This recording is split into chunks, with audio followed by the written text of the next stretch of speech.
डर नहीं लगता कि आपने प्रोफेसर की जॉब छोड़ दी, राजनीति में आ गए, अगर कामयाब नहीं हो पाए तो फिर जॉब भी गई और राजनीति से भी गई। जी, ज़मीर की जंग तो जीत ली मैंने। मुझे पता है मेरा दिमाग काम आ सकता है पंजाब के, और पैसों के लिए तो मैंने आज तक कोई काम नहीं करा है। तनख्वाह मेरी उतनी है जो एमएलए को मिलेगी। मुझे 4 घंटे वहाँ पे काम करना पड़ता था, यहाँ पे मुझे 24 घंटे काम करना पड़ेगा। पंजाब की सच्चाई देख ली, इस सरकार की सच्चाई देख ली, उसके ऊपर जैसे हमारे नेता गाड़ियाँ हमारे ऊपर चढ़ा रहे हैं। अगर केजरीवाल को पंजाब मौका दे रहा है तो अपने विनाश की तरफ जा रहा है, जैसे दिल्ली अपने विनाश की तरफ पहुंच गए। हमारी औरतों को, हमारी सिख औरतों को घर में से उठा के बलात्कार करते हैं सामूहिक, और ये लोग सुरक्षा की बात करते हैं। लड़कियों के हॉस्टल में जाके उनको मारा गया।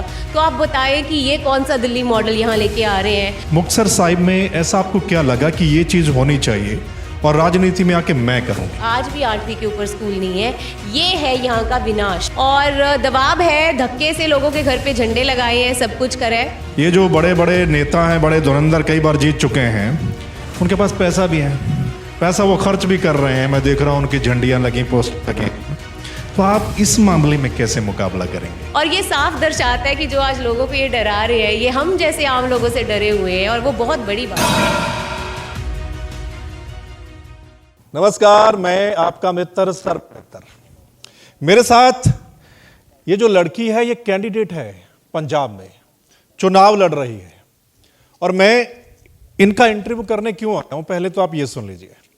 ये अनुरूप कौर संधू जी हैं। संयुक्त समाज मोर्चा यानी जो किसानों की पार्टी है, उसकी ओर से ये चुनाव लड़ रही हैं मुक्तसर सीट से।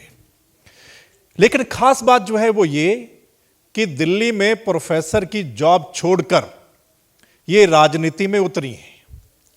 दूसरी खास बात यह कि किसान आंदोलन के दौरान जो किसान शहीद हो गए, उनका पूरा ब्यौरा डाटा अनुरूप कौर संधू ने तैयार किया था।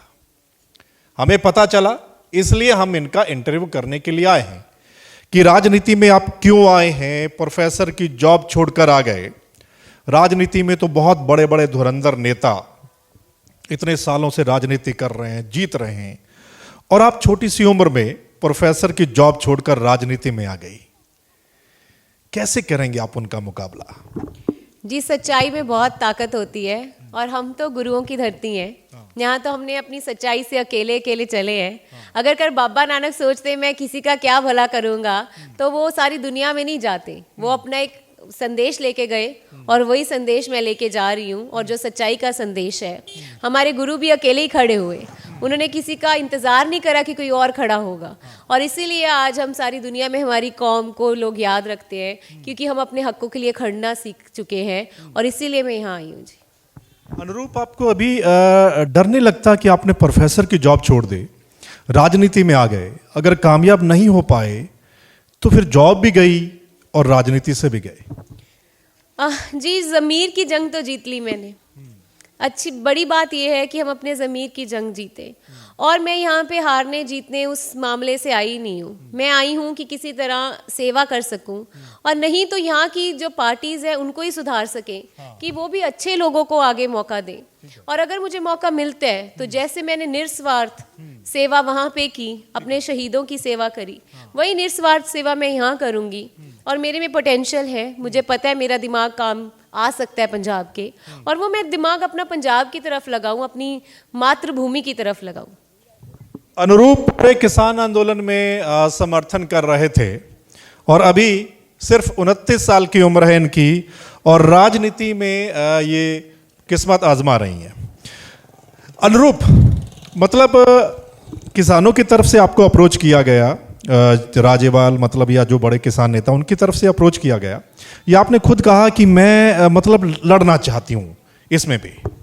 जी, मैं किसी जत्थेबंदी के साथ नहीं जुड़ी हुई हूँ, लेकिन ये आंदोलन में मैंने बहुत कुछ बहुत करीब से देख लिया।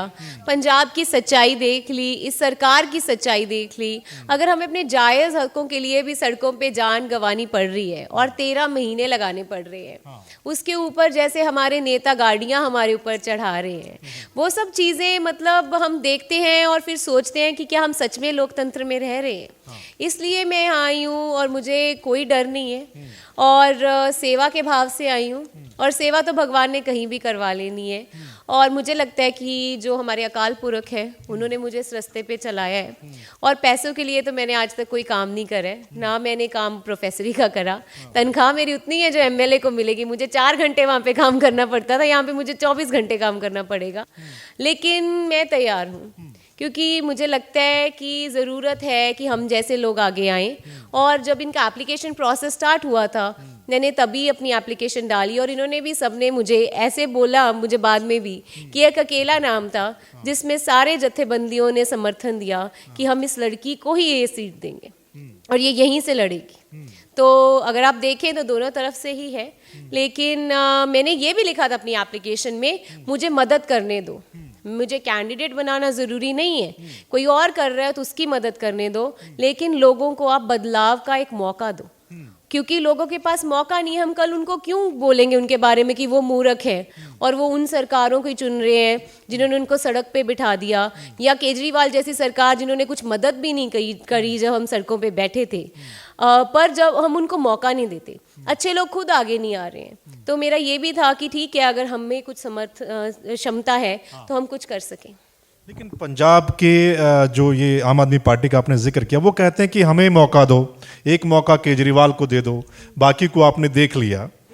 तो आप कहते हैं कि आपको मौका मिले, तो अब मौका आपको मिलेगा या फिर केजरीवाल को मिलेगा? लोग किसको मौका दें अगर बदलाव देखना चाहते हैं तो? जी मैं कहती हूँ खुद मौका दे के क्यों अपना चांस खराब कर रहे हो? केजरीवाल को 2 बार दिल्ली ने मौके दे दिए हैं। वहाँ पे बेरोजगारी का स्तर देखो, वहाँ पे आप सुरक्षा देखो कितनी है। हमारे घर में से हमारी औरतों को, हमारी सिख औरतों को घर में से उठा के बलात्कार करते हैं सामूहिक, और ये लोग सुरक्षा की बात करते हैं। मैं 2020 नहीं भूली हूँ जब वहाँ पे दिल्ली में दंगे हुए थे, लोग शायद भूल गए हैं। मैं वो कोविड से हुई मौतें नहीं भूली हूँ। इनके हॉस्पिटल में ऑक्सीजन नहीं है और ये लोग हमारे यहाँ पे बदलाव की बात करते हैं। इनके वहाँ दंगे होते हैं, यूनिवर्सिटी के बच्चे सुरक्षित नहीं है। हमारे जेएनयू में क्या हुआ हमने देखा, हमारे जामिया में क्या हुआ हमने देखा, लड़कियों के हॉस्टल में जाके उनको मारा गया।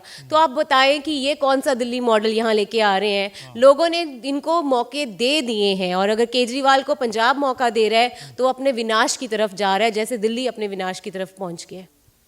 अनुरूप, आप अगर लड़ रही हैं तो आप क्या करेंगी? मुक्तसर साहिब में ऐसा आपको क्या लगा कि ये चीज होनी चाहिए और राजनीति में आके मैं करूंगी, क्या सोचा? जी मुक्तसर एक ऐसा डिस्ट्रिक्ट है, एक ऐसा जिला है जहाँ से हमने 25 साल तक मुख्यमंत्री दिए है और आप ये जिले से गुजरे हो। आप बताओ क्या है यहाँ पे? एक सड़क भी नहीं है, नाले भी नहीं है, पानी आता नहीं है। हम 5 दरियाओं की धरती हैं, पंजाब इसलिए कहते हैं, और यहाँ पे पीने का अच्छा पानी नहीं है, जहरीला पानी है। उसके साथ साथ ये जो यहाँ पे है, ये गांव जहाँ हम आए हैं अटारी, उस गांव में 8वीं के ऊपर स्कूल नहीं है। हम 2022 में हैं, जब मेरे पिताजी थे ना गांव में रहते, तब उनके वहाँ पे 8वीं के ऊपर स्कूल नहीं थे और आज भी 8वीं के ऊपर स्कूल नहीं है।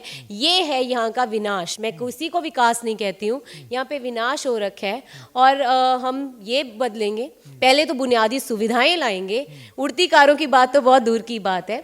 सुविधाएं लाएंगे, इनको अच्छा विद्या लाएंगे, यहाँ तक रोजगार लाएंगे और साथ में हम सिस्टम बदलेंगे, क्योंकि सिस्टम में जो रिश्वतखोरी आ चुकी है वो रिश्वतखोरी हमें तबाह कर चुकी है और वो काम एमएलए का होता है।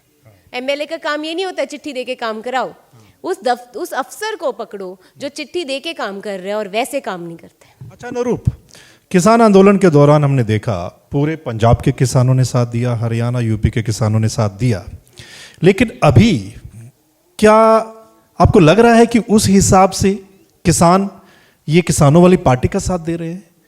मुझे लगता है वो ऐसा कर नहीं रहे हैं। इसके पीछे आपको क्या लगता है, ऐसा क्यों नहीं हो रहा कि किसानों के साथ थे आंदोलन में और बहुत सारे किसान ये भी कहते थे कि विकल्प दो, आप खुद उतरो, अगर आपने सिस्टम को चेंज करना है तो फिर इस समय साथ क्यों नहीं देते वो? जी दे रहे हैं, दबाव है यहाँ पे बहुत ज़्यादा। जैसे किसी की रिश्तेदारी भी है, लेकिन दबाव भी है, थोड़ा कबीलदारी वाला भी इलाका है यहाँ पे। लेकिन अब लोग सयाने हो गए हैं, अब लोग समझ गए हैं और दबाव है, धक्के से लोगों के घर पे झंडे लगाए हैं, सब कुछ करा है। लेकिन लोग अपनी मर्जी से वोट देंगे, झंडे से वोट नहीं डलेगी। ये इकट्ठ करने से भी वोट नहीं डलेगी। वोट तो वहाँ डलेगी जहाँ पे उनके बच्चों का भविष्य उनको दिख रहा है और उनको पता है कि उनके बच्चों का भविष्य अंधेरे में है अगर वो किसी भी इन पार्टी को चुनते हैं। एक लास्ट सवाल है, ये जो बड़े बड़े नेता हैं, बड़े धुरंधर कई बार जीत चुके हैं, उनके पास पैसा भी है, पैसा वो खर्च भी कर रहे हैं, मैं देख रहा हूँ उनकी झंडियाँ लगी, पोस्टर लगे, तो आप इस मामले में कैसे मुकाबला करेंगे? जी, हम ऐसे मुकाबलों में आ ही नहीं रहे हैं जो सिर्फ जैसे माली मुकाबला हो। हम जन आंदोलन से उठे हैं, हम लोकतंत्र की लड़ाई कर रहे हैं और उसमें ये पोस्टर वोस्टर से कोई फ़र्क नहीं पड़ता है। हमारे ठीक है, हमने 2-4 पोस्टर बनाए, लोग भी कहते लगा दो, जितना हमारे पास रिसोर्स थोड़े बहुत हैं, अपने ही खर्चे कर रहे हैं हम कौन सा इनके पैसे लूट के लगा रहे हैं वो, तो उसमें भी ये लोग हमारे पोस्टर फाड़ रहे हैं और ये साफ दर्शाता है कि जो आज लोगों को ये डरा रहे हैं, ये हम जैसे आम लोगों से डरे हुए हैं और वो बहुत बड़ी बात है। कौन सी पार्टी वाले फाड़ रहे हैं? हमें क्या पता जी, मुझे तो लगता है सभी फाड़ रहे हैं जिनको लगता है कि हाँ किसान मजदूर इकट्ठे हो गए हैं और अब इनकी मंजी ठोकेंगे सब मिलके और मंजे को वोट डालेंगे। क्या बात है, बहुत बहुत धन्यवाद अनुरूप, बेस्ट विशेस आपके लिए। आपने सुना अनुरूप को, सिस्टम को बदलना है तो पढ़े लिखे लोगों को विधानसभा में पहुंचना होगा। पढ़े लिखे लोग, उनको पता है, वो आवाज़ उठाएंगे, अपने हल्के की लोगों की आवाज़ उठाएंगे और उस शख्स को चुनना चाहिए जो लगता है कि उसकी आवाज़, लोगों की आवाज़ जो है वो उठा सके। अनुरूप नौकरी छोड़कर प्रोफेसर की मैदान में उतरी हैं, सामने बड़े बड़े राजनीति के खिलाड़ी हैं। देखना होगा जिस हिसाब से किसान आंदोलन को लोगों ने समर्थन दिया, किसानों ने समर्थन दिया, क्या इस राजनीति के अखाड़े में भी यहाँ के लोग अनुरूप का साथ देंगे? जिस बच्ची ने किसानों का डाटा तैयार किया, जो किसान शहीद हो गए, जिस बच्ची ने मेहनत की और जॉब छोड़कर यहाँ पर लड़ाई लड़ रही, देखना होगा, ये रिजल्ट बताएगा कि लोग यहाँ के क्या सोचते हैं। लेकिन आपको इस पूरी बातचीत पर क्या आपका रिएक्शन है, आपका क्या कुछ कहना है, ये आपने बताना है। कमेंट करके बता दीजिएगा और वीडियो को शेयर कीजिएगा ताकि उनको पता लगे कि पंजाब में कौन कौन लोग चुनाव लड़ रहे हैं। कुछ ऐसे चेहरे भी चुनाव लड़ रहे हैं, सभी को पता लगना चाहिए और वो लोग भी अपनी राय दे सकें। और अगर आप चाहते हैं कि सही ग्राउंड रिपोर्ट, कुछ अच्छी ग्राउंड रिपोर्ट आपसे आपको मिले, तो फिर आपने द मसला को लाइक सब्सक्राइब कर लेना है ताकि जो हमारी अगली रिपोर्ट होगी वो आप तक पहुंच जाए। तब तक के लिए नमस्कार, आदाब, सत श्री अकाल, राम राम।